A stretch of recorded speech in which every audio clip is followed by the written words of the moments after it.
This is an interview with Bill Groth, 64 Rose Street, Hastings-on-Hudson. The interview is for the Hastings Historical Society Waterfront Oral History Project. Today is June 15th, 1988. My name is Evelyn Drewes. How long have you lived in Hastings, Bill? 74 years. How long have you lived at 64 Rose Street? 74 years. Oh, you've lived here all that time. Well, you've seen a few changes, I suppose. Yes. Yeah.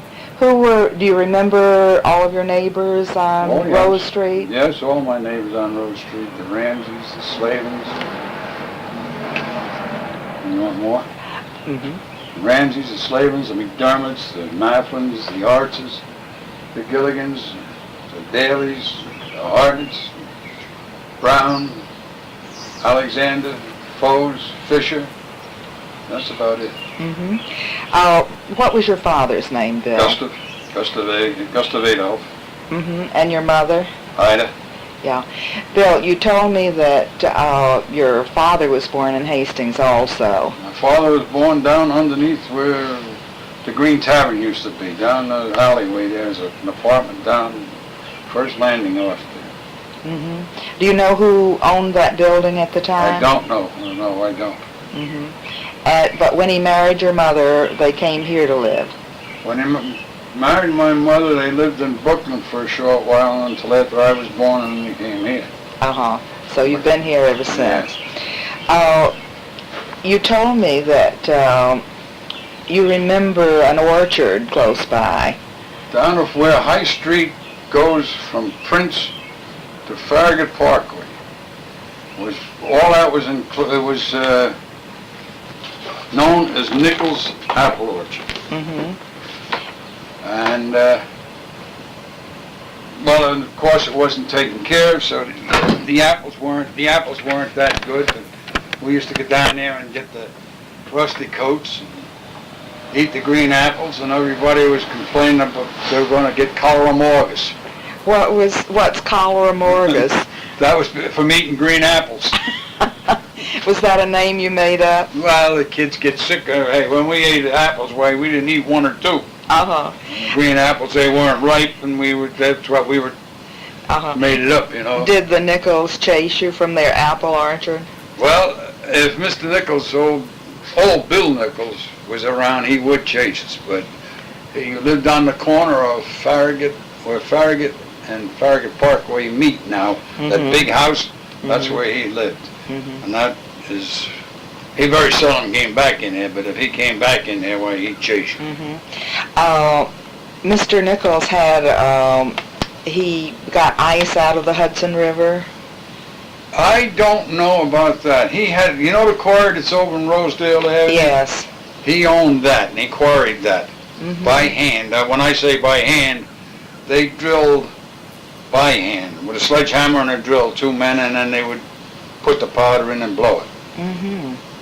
And they, the ice cream parlor is now, Am Joe's Ice Cream Parlor, that was all blasted out of there by Nichols and Mike Magalone from Cedar Street.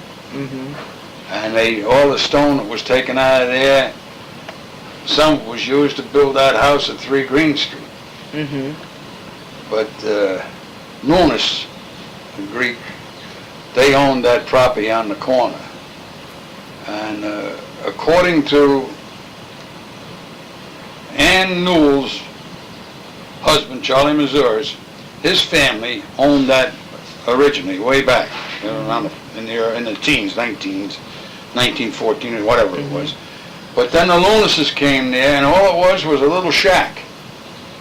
And every time Mrs. Lunis had a baby, she had a counter out and a shelf underneath it, and she would be nursing the baby, and then you'd come in to be serviced, where she'd take the baby over and put him on the shelf and then come and wait on you. What kind of store was it then? It was a combination grocery, candy store, ice cream store, cigarettes, and he made the best homemade candy you ever want on a crust. And you'd get a Well, I can't compare it to anything today. Maybe one of these nut bars, good bar, you know, the square, almost square. They go at 65, 70 cents a piece. We used to get his homemade candy. We got a bar like that, be about half again as big as what you get today for a nickel. And they would cut it up into squares, and you'd get 2 squares for a penny. Did Mrs. Loomis make the candy, or was that? Between Miss Loomis or Mrs. Loomis made the candy. Either one of them, I don't know which one, but it was very, very good. I still can taste it today. That store, that property was later bought by the Sarahses? That's right. Uh-huh. And they built the store there? No, Loomis built that building that's there now. And he built where the paper store is. But he built that where the paper store, he built that for a garage because Gene Coster up in the garage up there was selling cars, Roosevelts. And Charlie Loomis, the old man Mr. Loomis bought Charlie a car. So he had to have some place to put it, so he built that garage there. And Charlie kept the car in there for a while, and then he got rid of the car, and there was a bunch of the guys rented the garage out for a clubhouse where they used to sit and play cards and have a good time at night, stuff like that. Did you gamble a little? Well, that was part of the course. And you know where the liquor store was, where the photomat is now? Bill Gorman started, I think, the first taxi cab business in the village of Hastings. And he had right there, and he had a gas pump out front. Then he built the garage up where it is now, but much smaller than what it is. And he run that garage for a while, and then he sold it to Gene Coster. And then Ernie Graff went in partners with Gene later years, and then they built the garage and made it much bigger, and then as it is now. Were there many Roosevelt cars around? No, it was like the Edsel Ford. It was about a 1-year deal, no more. Do you remember what it looked like? Well, I remember the one that Charlie had was a light tan, and I couldn't tell you any more about it than that. But those days, everybody was going for the big 16-cylinder jobs, 12-cylinder jobs, the old Lafayette, cars like that. One of the Aloisio boys had a big 16-cylinder Lafayette. Well, that was a train that came along the street, but he couldn't go from here to Austin without having to fill the tank up with gas. Was it very speedy? I don't know. I never rode it. And then right down there in Farragut Avenue, that's this side, going right next to the store. That was what Farragut Avenue was. The other side's a new section. That was built up afterwards. The part that goes to the Parkway, that was the new section? That's a new section. That's known as Farragut Park. Right. The other, actually, from the Five Corners to Sawmill River Road, and I don't know if that was changed, but that was Farragut Road. It wasn't Farragut Avenue, it was Farragut Road. But when they widened it, and people started naming it an avenue then, you know, and that was it. And that used to go right all the way up to Sawmill River Road. Well, the Parkway interrupted that now. And while I think of it, where the Parkway is now, and Farragut Avenue, there used to be a pumping station there. It was to pump the sewage from Uniontown over the hill, past the school, and down into the river. Into the river. That's right. And John Sullivan lived here with Nan Wright, and well, before that her name was Dorn. He used to live in that house, and he had a peg leg. And all the kids here in the wintertime, all the kids that broke their runners on their sleds would take it down to John Sullivan, and he would fix it, put braces on it, and rivet it together, and when he never took a penny for it. All the kids would take it down there to him so they get their sleds fixed. That was the old flexible flyer. You were a rich kid when you had a flexible flyer, so you broke a runner, you had to have it fixed. You couldn't lose it. You said that there was only one way to get into Uniontown. The only way at that time, the only way to get into Uniontown from Farragut Avenue side was Green Street.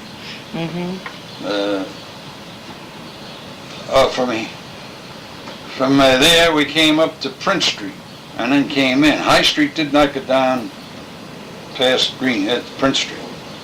You had a big turn there. Describe High Street to me.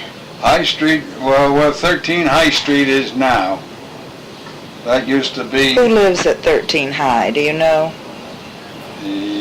Yeah, I did know. It's Italian, an old timer. Well, he owns it now, but years ago, I'm talking about years ago, before Prohibition came in, that used to be a gin mill, a bar. And then Brown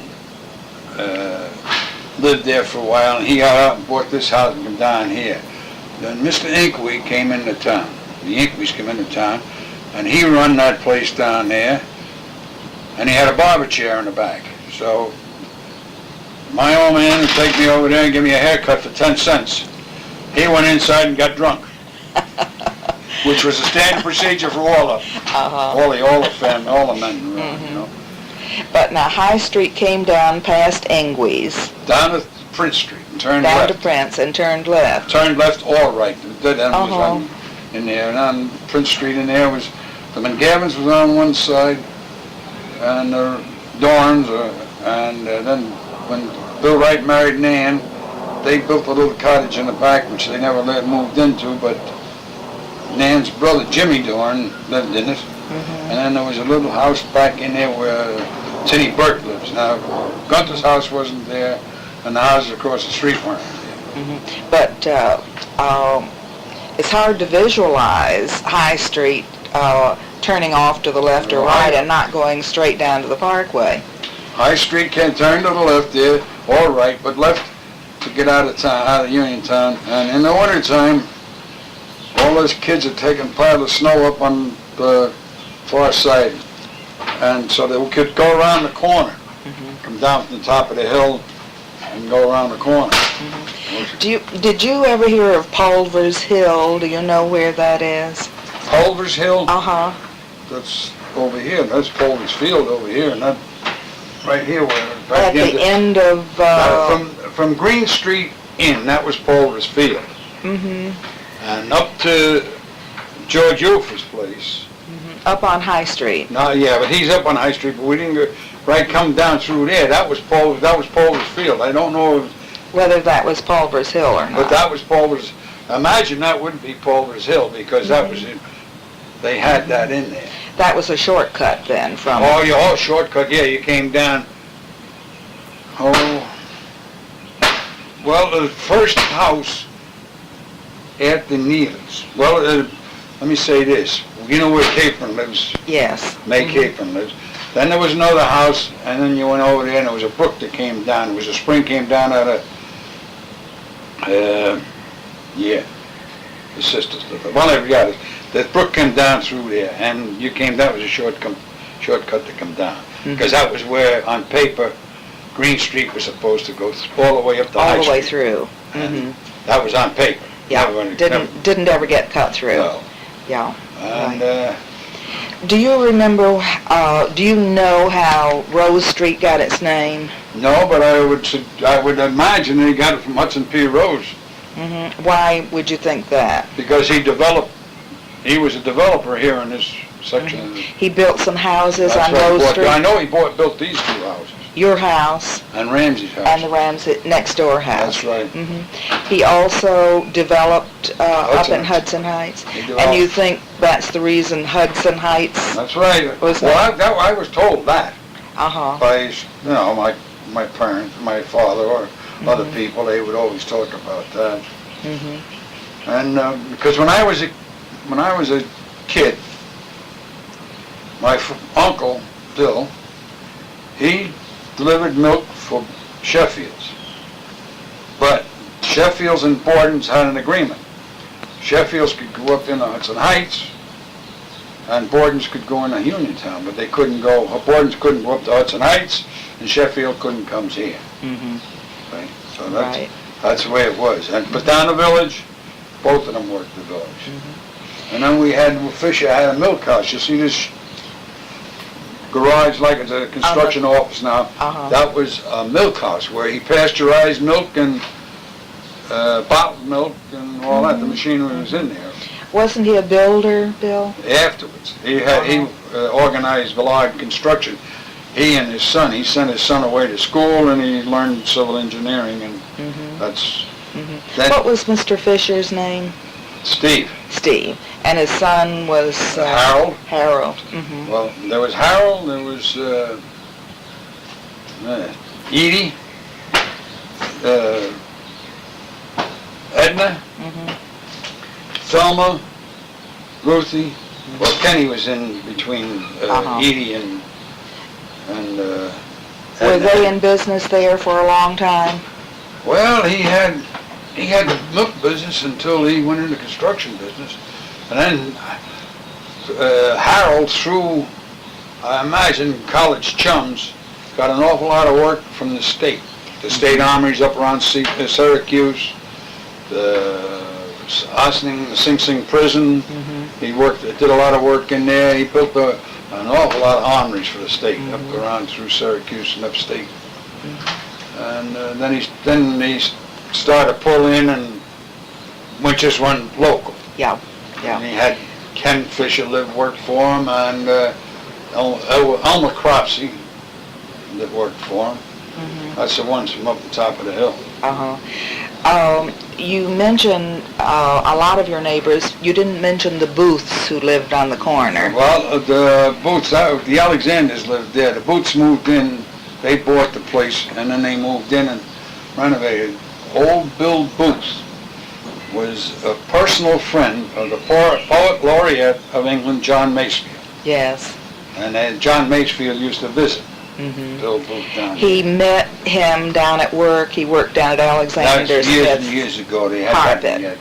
That is what I take out of the paper when I read the article. Yeah, that's what I read. Yeah, that was all. I can't tell you any more than that.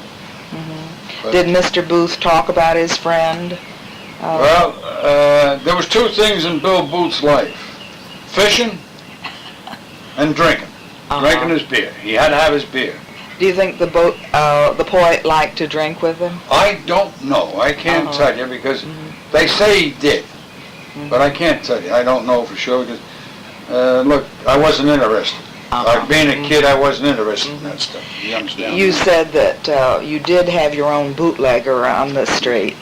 Yeah, that's right next door to Boots Brown's house there. He used to they used to buy medical alcohol for about $2.50 a gallon. Then they'd cut it in half with water and burnt sugar to color it, and that's what they had. Made his own home brew. Did he have a good business? He had a business good enough that he fed his family on it, and he had a big family. A lot of home consumption? Yeah, well, no, Steve wasn't too much for that, but, there was Stella, Frank, Ed, Bill, Andy, Richie, so there was 6 kids there, and plus him and his wife, and he didn't work, so outside of that, he worked early in his life, but when he started that, he made enough out of that. Boy, he had him coming over. Old Dick Sherwood came over from around St. Andrews, and Mercer came over from the corner of Sawmill and Ravensdale, and Terry Coogan was a great customer. Old man Guggemeister from the sand pit. Doc Jenks would never drink any place else but over here. Only drink beer, homebrew, with the sediment in the bottom a half-inch thick. Did you ever know Dr. Jenks? Yes, I knew him very well. A very good He was a very good doctor if he would stay away from the booze. Very good doctor. Did you have any experience with him? Well, let me say this, that every time any one of the kids got sick, our doctor was Dr. Dorfler, but any time the kids got sick with whooping cough or colds, speak to Dr. Jenks, and he would say, do this and do that, and his favorite remedy was cathartic. a good bowel movement, he cleans up everything. Mm-hmm. Only he didn't say that way. And let me see, on the back, right in the back of us, Shriver lived there.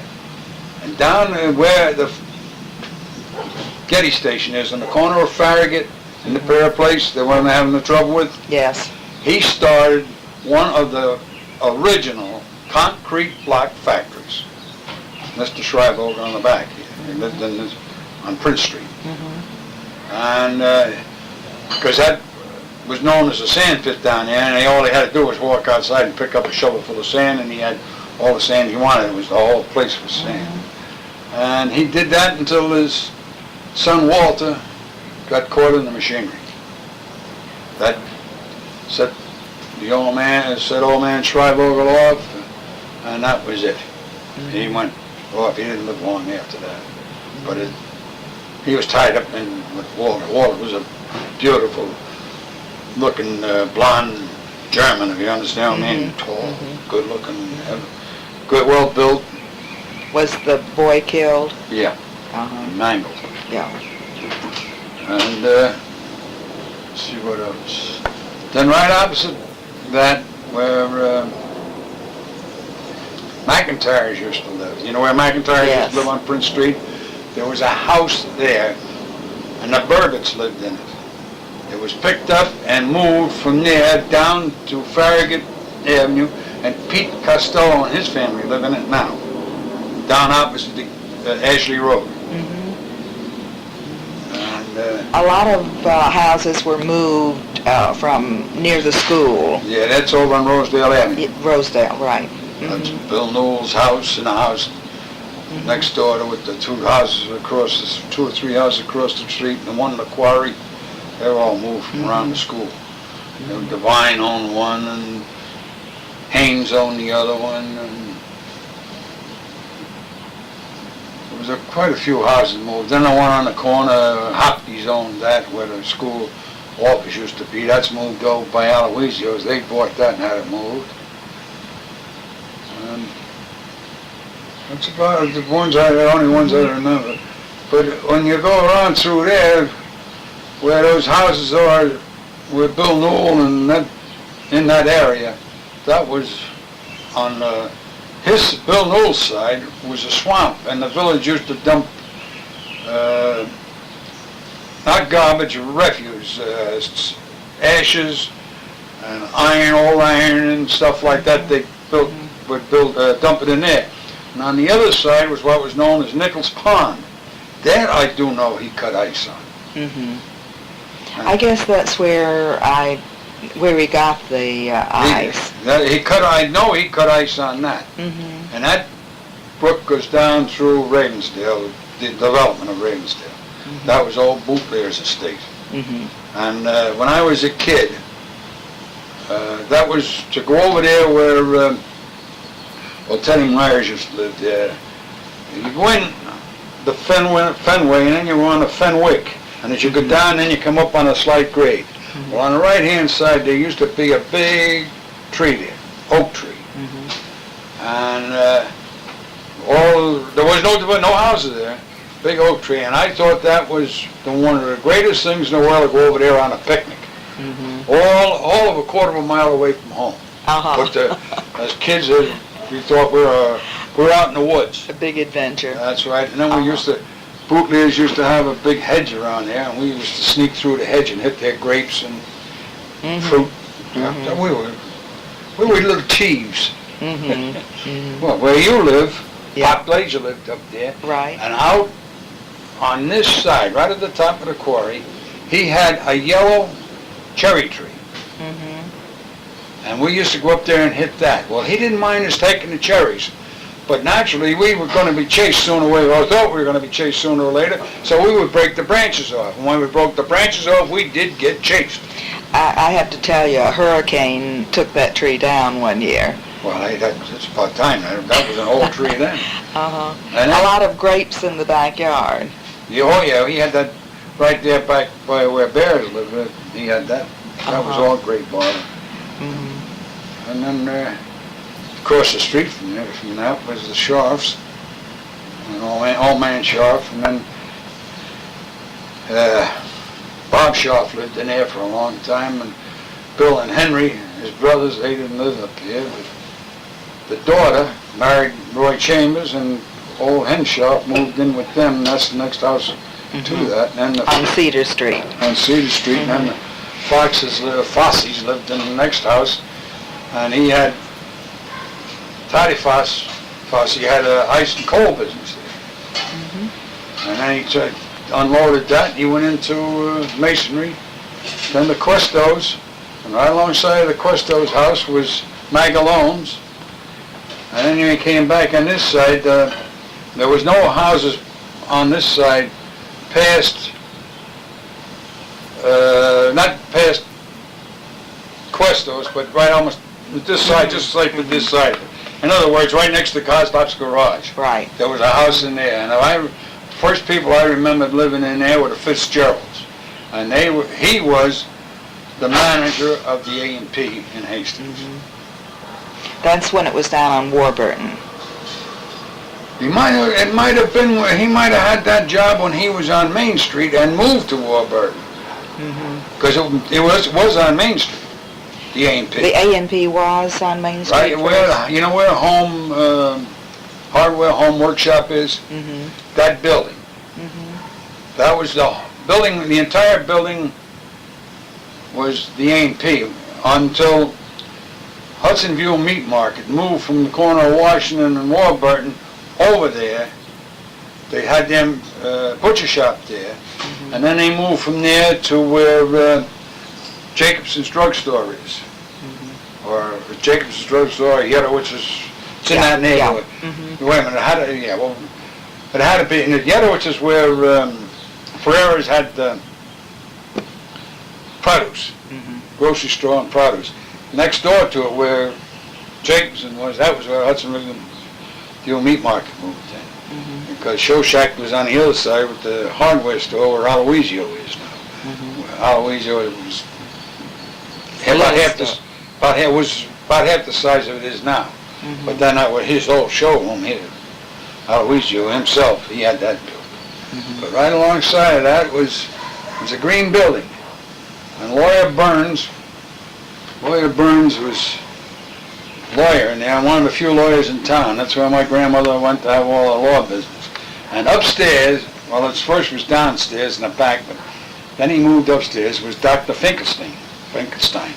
That, not the one that's on Broadway now, that was his father. His father. Because I'll never get over the first time I had to go to a dentist. I had to go to him, and he drilled a tooth, and he hit a nerve, and I down here went up through the roof. But where Finkelstein now was Dr. Dorfler. That was our family doctor. Lived in there. And He was the doctor down at Anaconda. Dr. Dorfler was, and Dr. Lyman lived on Elm Street, right next door to that. He was a county health doctor. He was the one that had to quarantine everybody for diphtheria and scarlet fever and all that kind of stuff. Do you remember any of those epidemics, or? Yes, I was in one. You were? 1920.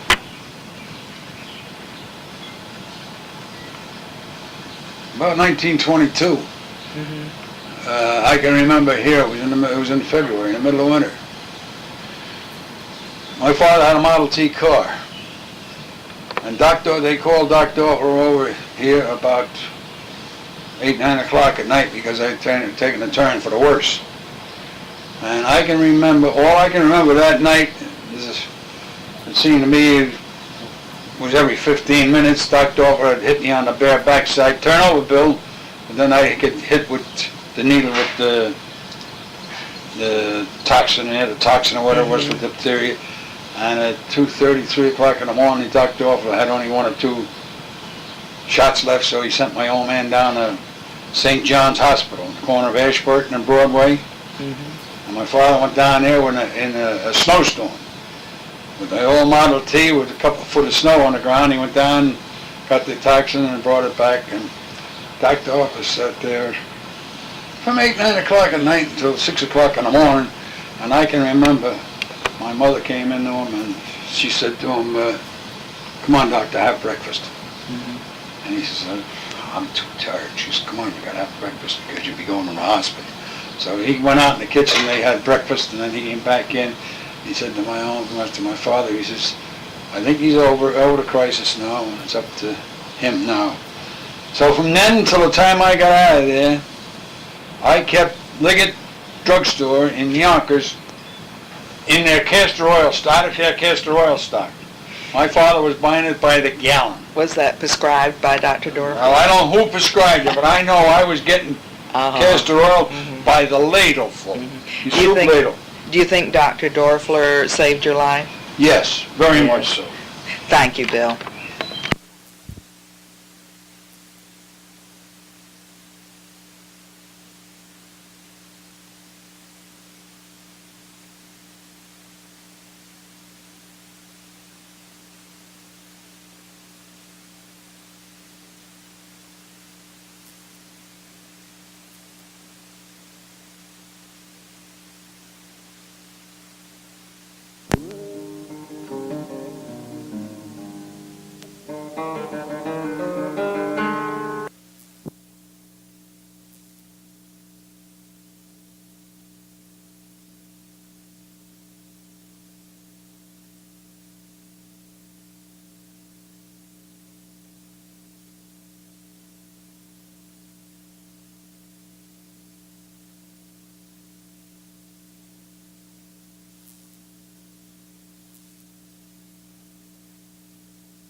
Bill, I'd like to ask you about when you went to work for Zinser.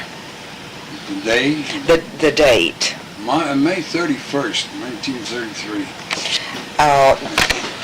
Did you work there for a long time? I was supposed to work for 2 weeks. I worked a month, was laid off for about a week, and I was supposed to go back for 2 weeks, and I've been there, was there for 31 years.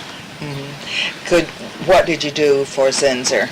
When I first started there, I helped make tonic acid. Then from there, we made USP tonic acid, and then we made acetone tonic, and then I went across the street and worked for my father. He was the foreman, and made hydroquinone crystals for photography. And then my father, I worked nights for my father making my paragallic acid, which we used in fur dyeing. And then I went down and I worked down the lakes where they made dyes for paints and lipsticks and things like that. And in between, when there was no work up there, I worked in the dye plant. Sam Newell was a foreman, and Billy Meyer was a foreman. And I worked under them and under Eddie Cook in the mill room. So I was all over down there. Was it a complicated process, the job that you had? Well, you had to follow a formula. It was weights and timing, stuff like that. Where did you get your materials? They had them there. They brought them into the department and you weighed them out. Were they shipped in by... Yeah, they came in, well, they used to come in by North River Transportation, and then after that... Was that trucked in? Yeah, or, trucked in. Well, before I got there, they used to bring their stuff in by the old Ben Franklin boat that used to bring in the coral nuts for the tonic acid and gallic acid. But after that, they started trucking everything in. After World War I guess they started trucking everything in. You said your father worked there for a long time also? When my father left there in the 50s, he had over 35 years in, but he left because of his health. What was wrong with his health? He had a tumor that was growing in, pardon me, he had a tumor growing inside, and Dr. Bender diagnosed it as malignant, and I don't know if they took tests on it or not, but they only gave him a year to live, and they let him go, retired him with a lot of money, $125 a week, $125 a month, I'm sorry. That was what Social Security was at the time, so they paid the difference between what you got from Social Security and $125, but my father didn't have any, wasn't old enough to get Social Security, so they had to pay him $125 a month. And then he didn't die in the year, so R.J. Perry cut his pension out altogether, and then they had a big argument over it between the bosses, and they finally wound up giving him $75 or $80 a month. But Mr. R.J. Perry wanted to get rid of the pension, lay him off. Did they think the tumor was caused by something at Zinser? Well, they said they think it was, but they had no proof of it. That was the trouble. What did they think had caused it? Inhaling the distillate from the pyrogallic acid. How could you describe what that's like, Bill? Well, you would get the gallic acid, and you would put it in what we call the water still, under pressure, and heat it up for so many hours, and then you'd run it off, and it would be heated up in an autoclave for so many hours. And while after that was over with, so many hours was over with, you blew it over into a tank where you run it down in the pans, and then you use so many pans or so much of the job, you put it into a still where we had it. In order to get it hot enough, we used oil as the conductor. Instead of water, we used oil, and we heated the oil up, and under perfect a vacuum as you could get, you made the white crystals, which was used mostly in fur dyeing. And breathing those fumes. When you opened up the pot, in order to recharge it, you didn't wait to cool down. There was all these small crystals. It just came up like a fog, and you were supposed to wear a muzzle, a mask, and you never did. But I worked it for 9 years, and I didn't seem to have any trouble. And my father. Did you use a mask? Off and on. Your father did not use a mask? Off and on. But in the hot weather, and over the top of that still, that was running at 220, 240 degrees temperature, and you got that at 90 degrees outside, where that was kind of warm. So, and you'd sweat pretty badly, so you wouldn't use it. Did you know old Mr. Frazier, Mr. Frederick? Frederick Zinser? I knew him because he was the boss, he was the owner, and he would walk throughout the plant almost every day as long as his health would take care of him. And then when I worked in making hydroquinone, they were way back in the order, so I was working 7 days a week for about 2 years. And he'd come in on Sunday mornings and check out, see who was around. But I was smoking a pipe, and the door opened up about on the other end of the building, and I saw him coming. He had Mrs. Zinser with him. The old colonel came over, and he said, "You were smoking. I could smell it." I haven't got any smoke. What? I haven't got any cigarettes or anything else. And he started to give me the devil, and Mrs. Zinser turned to him, and she says, "Frederick, do you have to be so grouchy all the time?" But you were smoking. I was, but I got dumped the pipe in with a centrifuge machine. And it was dangerous to smoke. No, it was. If I'd have been around the ether or something like that, it was, but not where I was. It wasn't any fumes there.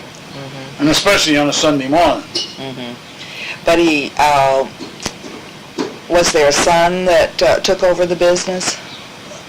I went there Jack Zinser had left already.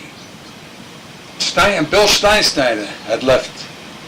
Jack Zinser went to Merck, and I don't know where Bill Steinschneider went, but I think he went into the consulting business, and James L. Burston was the president, and he took over, him and like Perry was plant manager, and then Perry went up as vice president, and Roger Ingalls was plant manager, and the salesman was Harold W. Dingy, and you more than likely heard from Florence Scott that Bardenbeck was her boss in the dye lab, and Dick Neely was the treasurer, and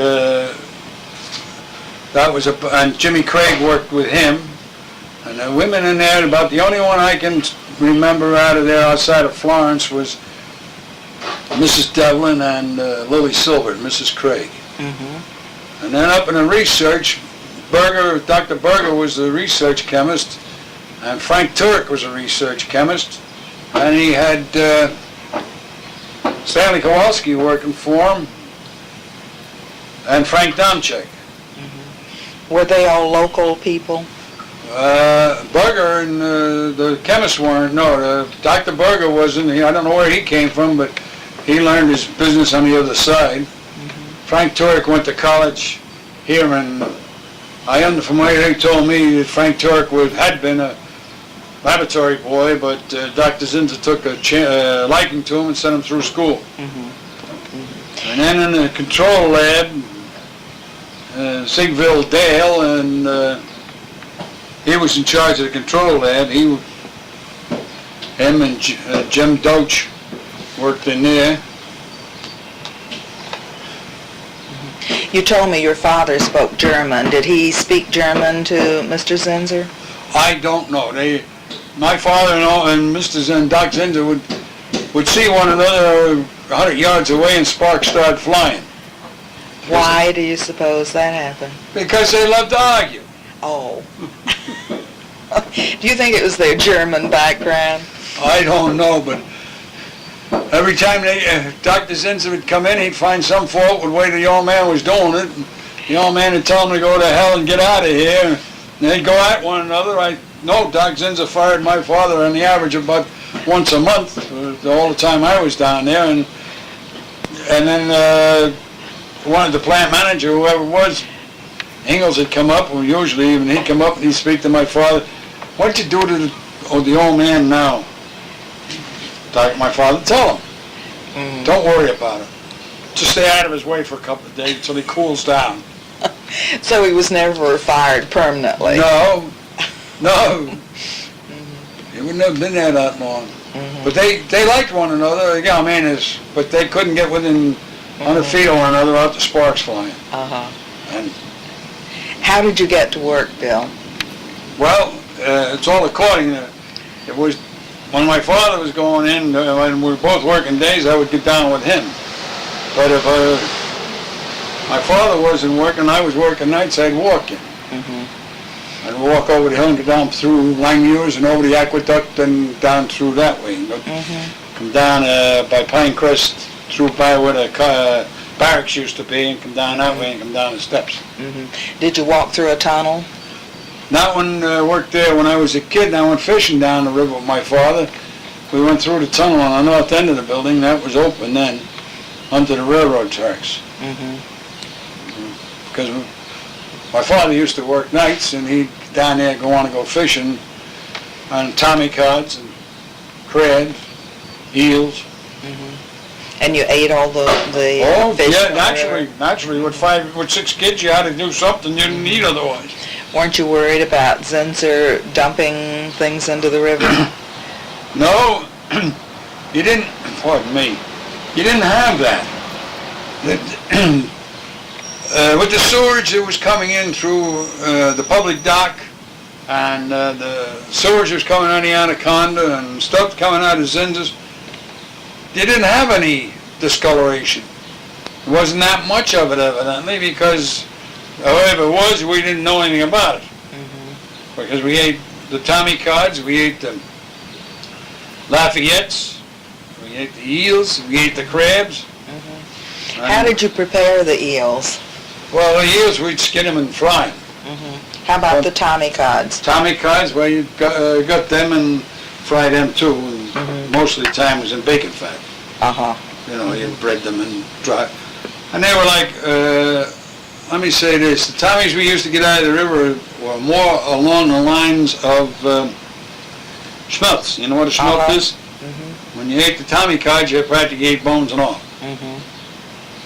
But they were deep fried. Deep fried, fried, you know. In those days you had the big iron frying pan, you could throw a couple of pounds of fish in there and that was it. But then, as I remember, going out to it wasn't where the water line is now, where the bridge, you know, the bank is now.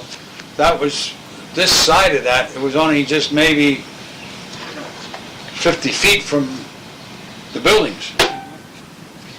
That's all right. They're only about 50 feet from the buildings. And they go out there, when the tide was up, they had thrown all press plates and all lumber, and you went out on that, and the tide was in, so you went over to this, you'd get your feet wet, but to get out to the bulkhead. But if the tide wasn't in, you could walk out there, but it would be muddy and full of all sediment and everything else, but you went out there to fish off the old barges that they had used for bulkheads. And then when I went down there, the city of Yonkers and the village of Irvington were dumping garbage down there. And where the bulkhead is now, out that far where Standard Oil has got it, that is old barges that were sunk out there. And they started on the south end and they kept coming up, filling it in with garbage. Did you see any of those barges being sunk? Oh yeah, they'd bring them up, they'd have the pile drivers come up and drive piles right through the bottom of them. They'd float them up the river. And then when they got them up there, they'd put piles right through the bottom of them, drive the piles right down and open up the water, and then on the outside they'd put some more piles to hold them in place. Who gave them permission to do that? Zinza. In those days, you know, in those days it wasn't a thing you got like environmental today. So they had that. And then they went in line with the Anaconda ducks, which were out there before Zinza filled in.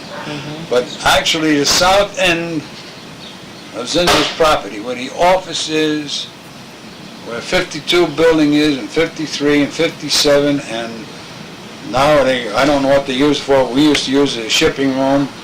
That is all filled in, reclaimed from the river.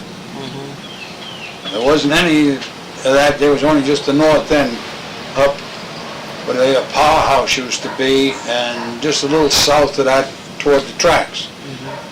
And then during the World War I, I understand that the government built most of those buildings, and the water used to come up and at high tide would slop up against the buildings. Did the government build the buildings because they had contracts with Zinser? They built the buildings because, as I understand it, old Doc Zinser helped them perfect mustard gas. And they were manufacturing that there. That's been denied. I don't know anything more than that. That's what you heard at that time. That was what everybody in the plant was saying. But that's where Doc Zinser got the title colonel, because he assisted in the manufacture of the chemical warfare. And the government did build the buildings. They were all built out of hollow tile. Now most of them are, that hollow tile is all broken up, and they got stucco over the outside. They put wooden frames up and stucco. But that is what I was told as a kid, and I don't know, I can't try to deny it or prove it or anything else, but that was what I was told. It's word of mouth. But Colonel Zinser was in the Home Guard. I don't think he was. I think he got that title for his help to the federal government, to the war effort. That's where he got that title. And they had on Warburton Avenue, opposite where the Exxon station is now, the government built barracks up there where they brought people in to work in these buildings, and they built the barracks of the same material that they built the buildings of. The people who lived in the barracks were not railroad workers? No, the ones that lived in the barracks worked in Zinz's originally. During World War I. This, I'm only going by hearsay now. I have no proof of it. But that was like single men, you know, or men who may have been married and lived someplace. That's what he came to. Whether they were military or not, I don't know. Yeah. But that's where they lived. Any other memories of Zinzer? Well, did you have good health care at Zinzer's? That was one of those things that was not up until in the 50s, before we got health insurance. Even then, yeah, about the 50s, about the last 5 years that Zinzer owned it. Rest of the time, no. But I will remember one thing. We started work at 7 o'clock in the morning and you worked till 6 o'clock at night. Were you paid well? 36 cents an hour. And if you were supposed to be on a job at 7 o'clock, and you were a new man. If you weren't on a job at 5 minutes to 7, you didn't have a job. Because there were 17 guys down at the gate waiting to come in. Waiting to be hired. Even at 36 cents an hour. That was $23.76 a week for 6 days. And if a holiday fell on a Tuesday and business wasn't that good, you worked Monday and you were off the rest of the week without pay. Did you form a union? The union was formed in around 1947 or 48. There is a book in there. Frank Teasdale, Frank Squazzo, Frank Domchek, Tom Scott, my father, all formed the union, and independent. There was no affiliation with anybody else. And did you have a meeting place? well, we used to use the Pioneer Boat Club because they didn't want us to meet on the property, you know, but we met in the Pioneer Boat Club. But they weren't bad to us. They gave us 10 cents, 10%, 10 cents an hour. Every time you go in, every year you go in, you get 10 cents an hour. Then you started getting vacations. And then, as I say, about the last 5 years or so, we had hospitalization, but you paid for it yourself. Well, a lot of us couldn't afford it. Pardon me. So we went out and got prices from Blue Cross Blue Shield. And they told us they wanted 100% or they wouldn't talk to us. So when we went in the office and we sat in front of Burston and Perry and Dingy and Dick Neely, we told them that what it was, and then the clincher was it's got to be 100% or it's no go. And Burston said, including me? Yes, including you. It's 100%. He wants 100% of the people in this plant. Office and everybody else. So that's how we got our hospitalization. So you did get it? And we got it. And they paid it all. We didn't have to pay any of it. The company paid for That's that? That's right.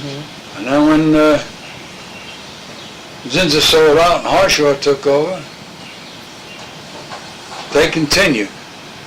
But at the end of 10 years, you would have gotten a $20,000 policy, which you could use as life insurance or hospitalization. But Harshaw sold out 1 year to the day before 10 years was up. 9 years, right to the day. Does that mean you lost your benefits We lost our benefits. and the $20,000? That's right. Yeah. And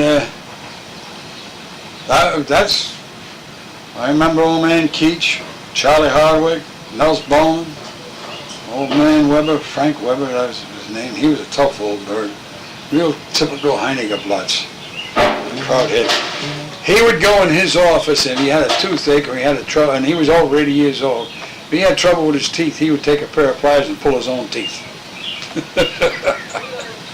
You didn't have a nurse on duty down at Zinsser? What's that?